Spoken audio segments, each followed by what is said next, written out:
Virgo, hello there, my beautiful friends. We're going to do your general tarot reading for late January, early February 2023. Thank you so much for joining me today.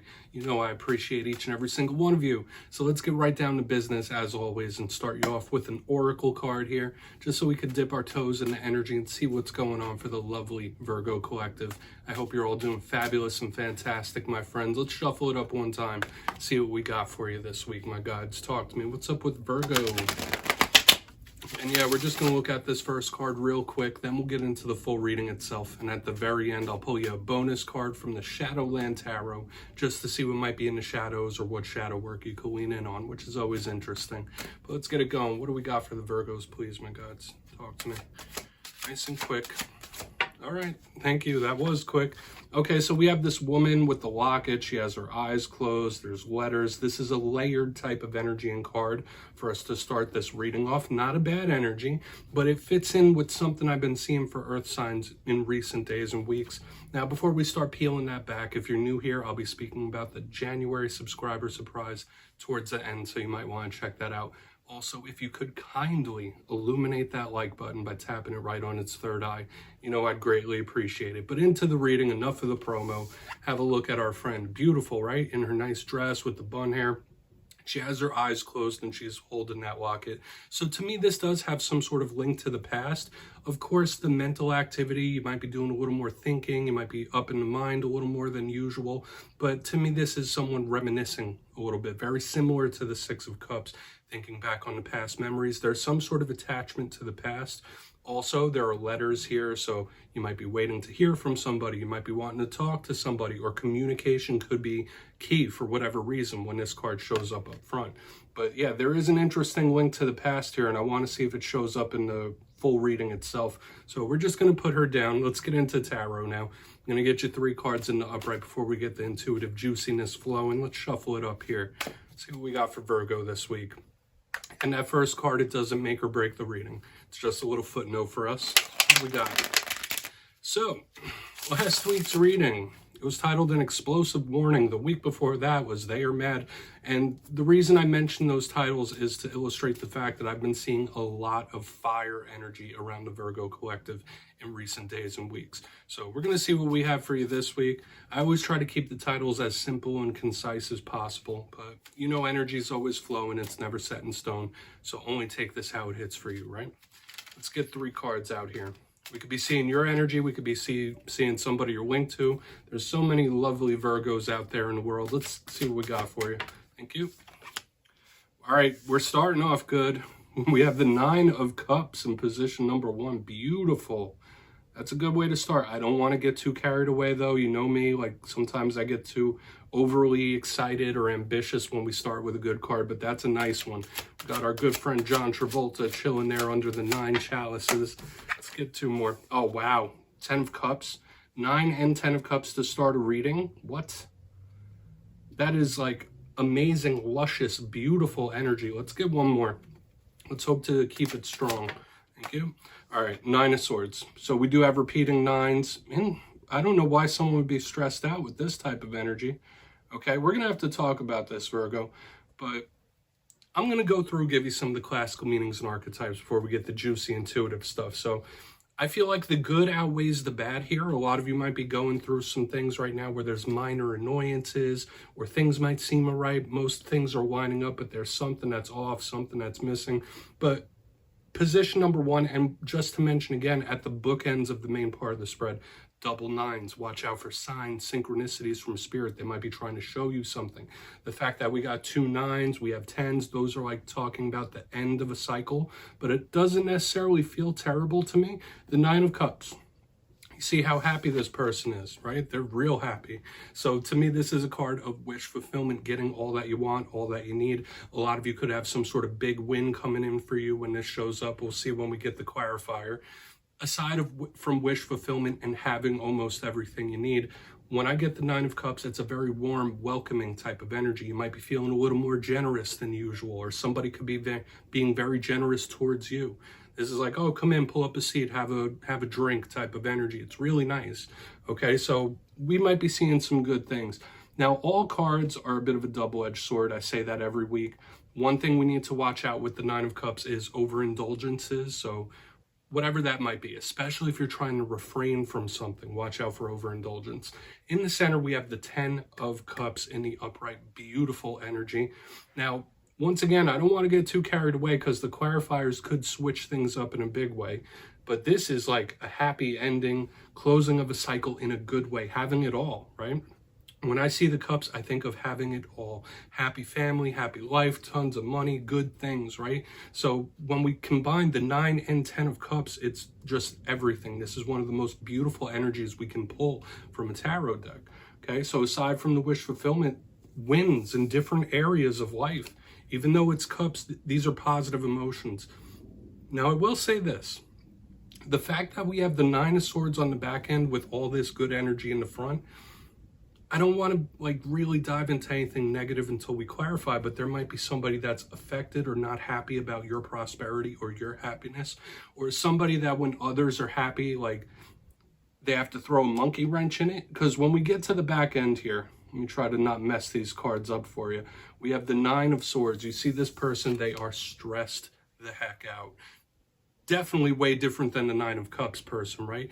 Now, this can mean a lot of different things. Spirit might be asking you to get more rest. You might be having sleep issues. You might be having insomnia, nightmares, things like that. When I see this card, I also think of nervousness, anxiety. This could be someone who's very much high-strung. And remember, this doesn't have to be your energy. This could be someone you're linked to, like stressing, nervous about something. I also link this card, aside from the sleep states and all those things, this is one of my paranormal cards as well. So a lot of you might be having more paranormal experiences than usual, like seeing things out of the corner of your eye. Things might be moving around the household. We're not going to go too far deep into that because I know not everybody believes in the paranormal, but we'll just put that down and we're going to dive deeper. Let's jump in and clarify. All right, let's get a good shuffle here for the Virgos, please. So, I mean, things are looking okay thus far. I don't want to jinx it. Let's shuffle it up, though. And yes, my friends, this is where I go intuitive with the message, which means I just tell you how it feels to me. So feel free to do further research or rely on your base knowledge of tarot, because as you know, every single reading is about the reader's interpretation, and I'm just giving you mine. Let's start in on the 9 of Cups. And if you're a reader yourself or you're just trying to learn, please feel free to play along. That's why the box is here. If you're feeling any messages that you want to give to Virgo, you drop it down in the comments. I don't mind at all. All right, 9 of Cups time. Okay, maybe for some of you this is like success coming, but at the expense of another thing, or, I mean, success does have stresses of its own, right? You ever hear the phrase, more money, more problems? I mean, for a portion of you, that could be it. So we have another 10. We have the 10 of Wands in reverse, though, underneath this 9 of Cups. That's a beautiful alignment. But the repeating numbers, this is like really potent type of energy that we have repeating 9s, repeating 10s. So a lot of you could be in a big stage of metamorphosis in this time. A lot of change, massive changes in life, but I feel like it could be for the better. When we get the 10 of Wands in reverse, this could be improvements in health. So either you or someone you're connected to could be having big improvements in how they feel, their health. This is very good here. But when I see this, it's somebody dropping a burden, right? Like things are getting better, that pressure is being relieved, improvements are happening. So in the coming days and weeks, there's absolutely space for improvement in physical health and vitality, but just in your general feelings overall. This burden is lifting and releasing, which is good. So a lot of you might need to purposely release something with the 9s and 10s, but I feel this burden lifting. And once again, the wish fulfillment energies, these are energies that should be claimed, right? Because a lot of you could have things really fall into place in this time. Wins, victories, all that good stuff. Let's see what's up with that 10 though. We're going to go in on the 10 of Cups. We're going to hope to keep this good energy flowing. It's feeling good. So let's see what's up. Why is that 10 of Cups here?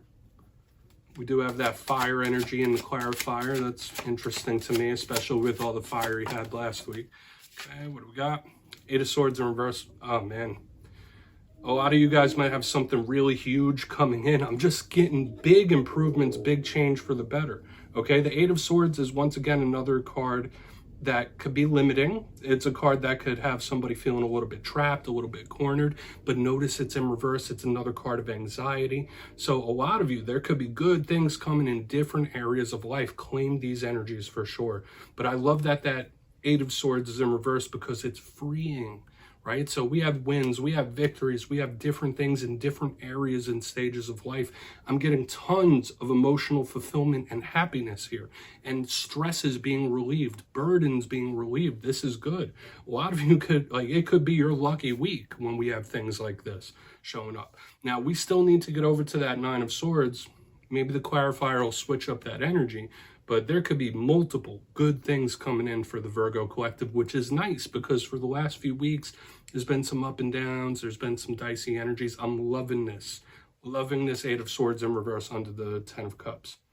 Okay. A lot of you could be in the mode where, you're thinking, you know what, I'm going to focus on my happiness. I'm going to make sure I'm happy. You might be in a mode where, like, I don't want to say you're not caring about the happiness of others, but you're not going to let that stop you from being happy, meaning you're not going to sacrifice your happiness at the expense of others, if that makes sense. We're going to go in on the Nine of Swords. Let's see what's up with that, because that's been intriguing to me since the very beginning. But I'm just seeing so much beautiful wish come true type of energy. It feels really good. And with that Ten of Wands, Eight of Swords both being in reverse, this is what we want to see when we're looking for massive changes in the positive, massive changes in life overall, especially with these late number type of cards. What's going on that Nine of Swords? Then we'll do our recap before we get into the shadows. World in reverse. Okay. Yeah, this is still something from the past that isn't resolved, and that's okay. Like, I'm seeing good things coming in here, but there is still something that you might just, it's hard to shake. You can't quite let it go. And I've been seeing these little undertones of possible cycles closing, things ending, but the World in reverse under the Nine of Swords, I'm feeling two main messages here. Either this is a person, place, or thing from the past that is just under your skin. It's on you like a tattoo. Regardless of how good things are going, regardless of how bad things are going, this is always here, okay? Whether that's an ending of some sort or whatever it might be, something from the past, and we saw it since the beginning. There's this link to things that have already happened. There's links to the past, reminiscing, and the World in reverse represents that. Now, aside from that, like, if you're good with your past, you got everything resolved, nothing to worry about here, awesome. Some of you might literally be stressing about the world itself, because when I get the World card, I just don't think of cycles and karmic things, karmic lessons, karmic warnings, which they can be. I think this card could represent the world itself, world events, things that are happening around you. So even though things might be looking good, going good, the state of the world today or what's happening in the news, I would say try to veer away from watching the news in this time. Don't worry about what's happening halfway around the world right now. Okay, it's good to be altruistic. It's good to be caring about others, but don't let world events ruin your good feelings, whether that be politics or whatever. I don't want to really speak about it too much. Let's go, and I'll show you this card. The world, aside from change, karmic cycles, so that's one thing we saw throughout this whole thing, is cycles kicking over, massive changes in store. So let's just put this down here, and it could be karmic, but let's go through and do this recap before we get the shadow card. If you kindly look in the box, I'd say overall, Virgo, this energy is beautiful. Tons of wish fulfillment, beautiful energy coming from source. We have the Nine of Cups with the Ten of Wands in reverse, some sort of burden lifting. So something that may have been nagging at you for a while could get resolved. For a lot of you, this could be improvements in health. So whether that's a goal you're working on or something that happens, this is somebody recovering, getting better, recuperating. Very good. Moving over to the center, it's like we have different areas of life. We have the Ten of Cups with the Eight of Swords. So an imprisoned feeling or trapped feeling, a stress, something that makes you nervous, anxious, could be resolving as well. And I'm getting massive wins and victories in different areas of life. This is big. But one thing I've been saying the whole reading is it's a big time of change, huge changes here, but for the better, okay? On the back end, the Nine of Swords with the World in reverse. So regardless of all this good energy that you should be claiming, this could be somebody still hung up about something in the past. There could be something that's under your skin here, something that's hard to resolve, or it's just with you for whatever reason, whether that's an ending or something else. Or this is Spirit saying like, hey, try not to look at current events, world events right now, because even though things are looking good and there's all these opportunities, the state of the world today might really be bothering you. So please take a screenshot. I'm going to get you one shadow card here, Virgo. I would say overall, this is a beautiful reading. It really is, even though we have that on the back end. For some of you, it could be somebody else that they're not about the changes. They're not about the cycles changing. Okay, let's get one shadow card here for you. Using the Shadowland Tarot for this portion. It's my favorite. We'll just do this real quick for you. Thank you. Okay, we do have the Three of Swords, and I feel like that links over to what we were seeing at the very end of this spread. The Three of Swords is a very iconic tarot card, my friends. I'm sure you've seen it all over the place. And it is a card of pain, right? Once again, another nervous, anxious card. But we were seeing stress and nervousness being relieved. This could represent a little heartbrokenness, right? The pain of emotion, the pain of the heart. So this is still underlying, and we saw it with the Nine of Swords and the World in reverse, that although there's so much good energy to be had, there's something that might be sticking with you for some reason that spirit might want you to maybe focus in on when you're doing some meditation or tapping in spiritually, right? There's some pain that can be resolved and healed in this time when we have this. So Virgo, that's what I have for you this week, my beautiful friends. Don't click away just yet though. I'm going to give the details of the January subscriber surprise. For the January subscriber surprise, I'm giving away 2 copies of the beautiful, adorable Smith Tiny Tarot. This is the deck I used in this week's readings. So if you'd like to get your hands on this, it's 2 simple things. As always, my friends, first, you must be subscribed, which I'm sure you already are. And second, let me know down in the comments which one of the cards from this week's readings you thought was most adorable. Which one do you like the best? You'll be entered to win, and at the end of the month, I'll announce the winners in my community tab at random. As always, my friends, much love to you, and I'll see you next time.